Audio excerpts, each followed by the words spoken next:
Fanny, en quoi ça consiste ton travail? Mon travail consiste, en fait, le service d'accueil des nouveaux arrivants. C'est un service qui est destiné aux personnes immigrantes de toute origine et de tout âge qui s'établissent sur le territoire de la MRC du Rocher-Percé. Et ce service-là, ça s'adresse aussi aux personnes de 36 ans et plus, canadiennes, québécoises, qui arrivent ici. On est en plein dans les journées de la diversité culturelle. C'est quoi ça? Les Journées de la diversité culturelle, c'est l'initiative des services d'accueil des nouveaux arrivants de toute la région et c'est fait en collaboration avec Vivre en Gaspésie pour faire rayonner ça de façon régionale et c'est aussi financé par le ministère de l'Immigration, de la Diversité et de l'Inclusion. Le but, c'est vraiment de faire un événement à la sauce gaspésienne. Donc, on a renommé ça les Journées de la diversité culturelle pour inviter les gens à célébrer la diversité culturelle sur notre territoire puis à découvrir un peu plus les cultures, les nationalités, les gens qui l'habitent. Le thème cette année, on a décidé que c'était le partage. Revenir un peu à la source, revenir aux bases.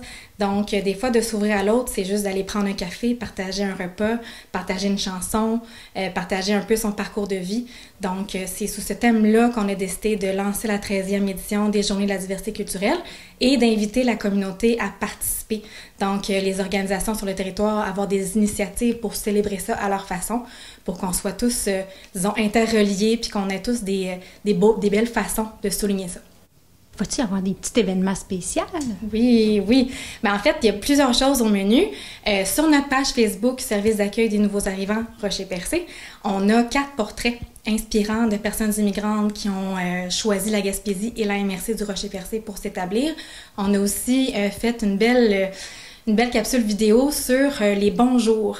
Donc, un mot très simple, un mot universel, mais un bonjour dit dans différentes langues. Donc, c'est des personnes, des nouveaux arrivants ici qui disent bonjour dans leur langue d'origine, leur langue maternelle. Puis, il y a plusieurs initiatives. Donc, le Mich Café fait un menu spécial cette semaine, une crêpe d'inspiration salvadorienne, parce que leur chef, l'été, Eduardo, vient du Salvador. Donc, il va avoir ce menu-là. Il y a le café chez Lewis aussi à Grande-Rivière qui fait un couscous royal marocain. Donc, il y a plein d'initiatives comme ça, puis il y en aura d'autres, donc on va les repartager sur notre page Facebook. Combien vous avez aidé de nouveaux arrivants l'an passé au salon? L'année dernière, on a accompagné environ 80 adultes et 17 enfants. Donc, c'est des gens qui sont emménagés sur le territoire ici pour étudier, pour travailler, pour s'enraciner chez nous. En région, là, il y a eu combien de nationalités différentes qui se sont installées ici? Dans toute la Gaspésie, on recense environ chaque année une cinquantaine de pays. Cinquantaine de nationalités, oui, c'est très varié. Ça va du Madagascar jusqu'à la Côte d'Ivoire, Cameroun. On a aussi l'île Maurice, la Belgique, la Chine. Donc, c'est vraiment c'est surprenant. On a quand même une très, très grande variété de nationalités. Il y a quelques défis, c'est vrai. Des fois, c'est la langue. Donc, des fois, il faut s'ajuster un petit peu, découvrir les expressions québécoises, gaspésiennes. Et des fois, c'est juste une nouvelle langue. Donc, apprendre le français. On a des cours qui sont offerts dans Rocher-Percé pour améliorer ou pour apprendre la langue française. Des fois, c'est trouver un emploi. Donc, des fois, les gens viennent en famille. Donc, le conjoint ou la conjointe cherche un emploi, alors que l'autre en a déjà trouvé un. Donc, ça peut être un défi. Faire valoir aussi les études qu'ils ont fait à l'étranger. Ça peut être un enjeu. Rencontrer des gens aussi. Des fois, se créer son réseau social, créer des amitiés. Donc ça, c'est quelque chose pour lequel on est là pour leur donner un coup de pouce, que ce soit administratif ou que ce soit un petit peu plus aussi se sentir inclus dans la communauté. Les gens qui arrivent de l'international, souvent, ce qui les surprend quand ils arrivent ici, évidemment, les saisons, donc l'hiver, le froid, ça c'est certain.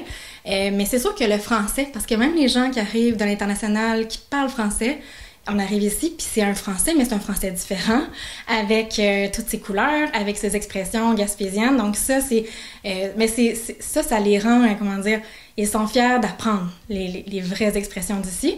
Et l'autre chose que je trouvais beau et surprenant, c'est que la majorité des personnes qui se jugent bien accueillies pour que ça se passe super bien, c'est les gens qui s'impliquent dans le milieu. Donc, par exemple, je pense à quelqu'un qui a décidé qu'il s'impliquait dans un projet étudiant dans son école, quelqu'un qui a décidé de s'impliquer dans la communauté, dans un organisme communautaire. C'est comme ça que les gens rencontrent vraiment des personnes d'ici puis qui vont tisser des liens. Puis ensuite, c'est sûr que ça fait sentir faire partie du milieu pour vrai.